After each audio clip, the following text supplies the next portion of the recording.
Mér langar að byrja á að spyrja það sem ég veit að allir eru að hugsa. Ertu á lausu?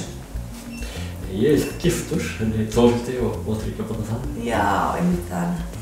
Já, það er svekkjandi, en þá höfum við það. Hvernig fer maður úr því að vera Emil í Kattholti, sem er skemmtileg vinna og varst að vinna þetta sem barn, yfir í því að vera pólitíkus sem er leiðileg vinna?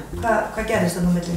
Ég var alltaf heillaður, alveg frá því ég las bara Hróhart, af hugmyndinu það að reyna að skapa sem flestum tækifæri í lífinu og ennþá meira eftir að maður var eldri og uppgötvaði hvað mörgum misskipt í heiminum og hvað margir búa við sára fátækt. Þannig að það bara hefur alltaf heillað mig þetta óbóðslega fallega verkefni að reyna að skapa samfélag þar sem flestir hafa tækifæri, samfélag fyrir alla.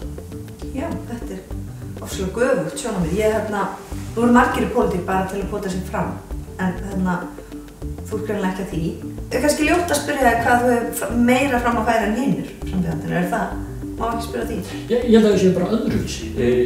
Ég hef mjög mikla reynslu og ég held að það sem við höfum mannrækt, af því að staðan núna hún er ábyrgð okkar allra, ekki einhvers eins. Væri ekki auðveldara að það væri bara fólk, maður kysi bara fólk? Ég held að maður líka geta kosið persónur og við höfum verið að reyna að vinna að því að núna í haust þá verið hægt að kjósa fólk í þingkosningunum sjálfum hjá þeim flokkum sem það vilja. Þannig að þú getur bæði valið flokk og svo einhvern einstakling innan flokksins sem þú vilt styðja sérstaklega. Já, en samt, þú veist, ef maður er að kjósa flokk það er alltaf einhverjir sem fylgja með, að sjálfsögðu. Helgi, 13 ár í pólitík, er það ekki svolítið langur tími?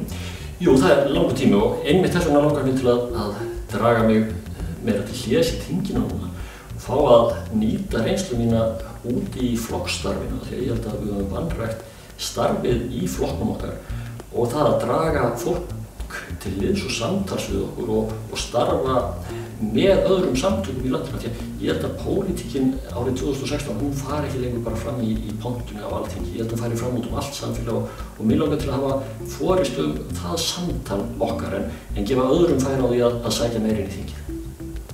Og sko það sem ég finnst svona eiginlega best við þig núna, ég er náttúrulega ekki búin að ákvæða, ég veit ekki eins og hvort megi kjósa, verður maður ekki verið í samfélginu? Jú, ég er í nokkrum flokkum sko, mér finnst gott að koma inn á heimilið þitt af því að ég sé þessi sófi er frekar gamall. Þú ættir flottari sófa ef þú verður að svíkja undan einhverju. Þannig að mér finnst þú traustsins verður, en það er kannski gott að vita hvernig kýs maður. Maður gerir það bara á netinu, bara á fartölvunni sinni, hvar sem maður er staddur, fer inn á samfélginguna og sér upplýsingar hvernig það gerir. Einmitt. Og ég mæla þannig með því að allir kjósi Hróahart.